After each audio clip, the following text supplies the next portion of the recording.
ये हमें पसंद नहीं कि हमसे कोई ऊंची आवाज बोले। अब आप समझिए, हमें पसंद नहीं है कि कोई हमारे सामने क्रोध करे। हम अहिंसक हैं, हमारे सामने हिंसा है ही नहीं।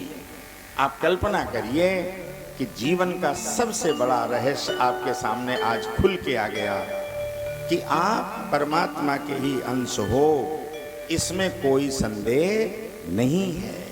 तो गोस्वामी जी की वो चौपाई की ईश्वर अंश जीव अविनाशी, और श्रीमद् भगवत गीता का वो उद्घोष ममई वांशो जीव लोके जीव भूता सनातना, हम सत्य स्वरूप हैं।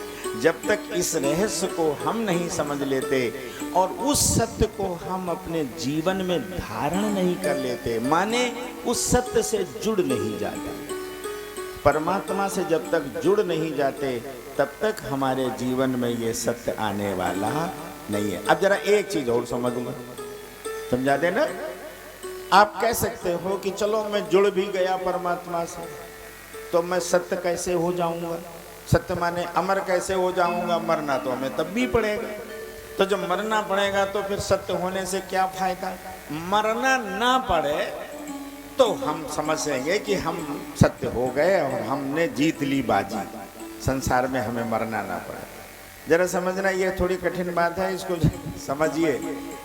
मैं एक घोषणा करता हूं प्रायः अपने मंच से कि जो श्रीमद् भागवत की कथा सुनता है वो कभी नहीं मरता।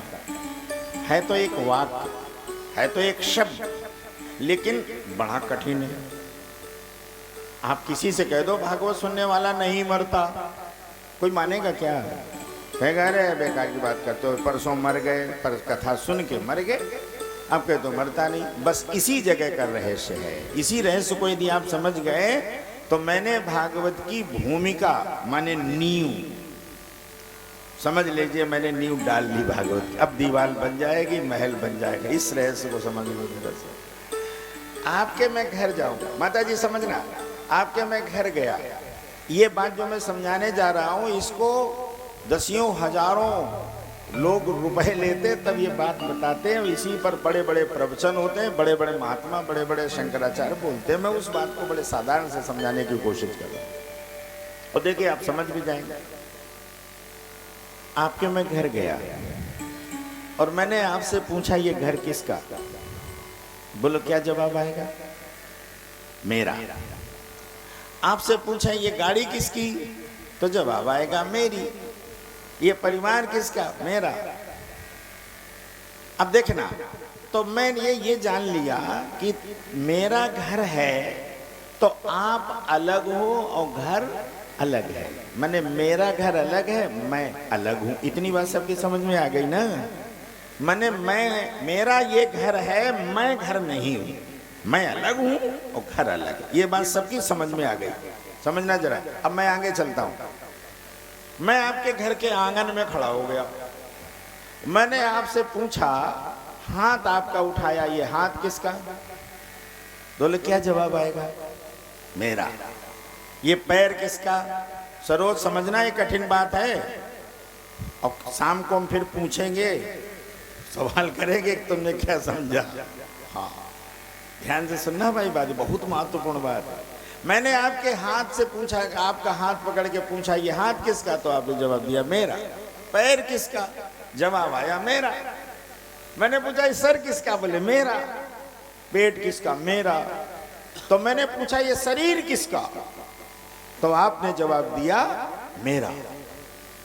अब मैं आपसे एक सवाल करूं, जब मैं घर गया था तो घर अलग था, मैं अलग था, क्योंकि घर मेरा था, मैं घर नहीं था। तो फिर मेरा हाथ मेरा है, पैर मेरा है, शरीर मेरा है, तो मैं कौन हूं? बस यही रहस्य है, इसी को समझना है। मैं अलग हूं, शरीर अलग है, क्योंकि शरीर मेरा है, मैं शरीर नहीं। ये घर मेरा है लेकिन मैं घर नहीं हूं। बोलो यही करोड़ों की बात आसानी से समझ में आ गई कि नहीं आ गई? क्योंकि मैं अध्यापक भी रहा हूं निधि, इसलिए मैं समझा लेते हूं।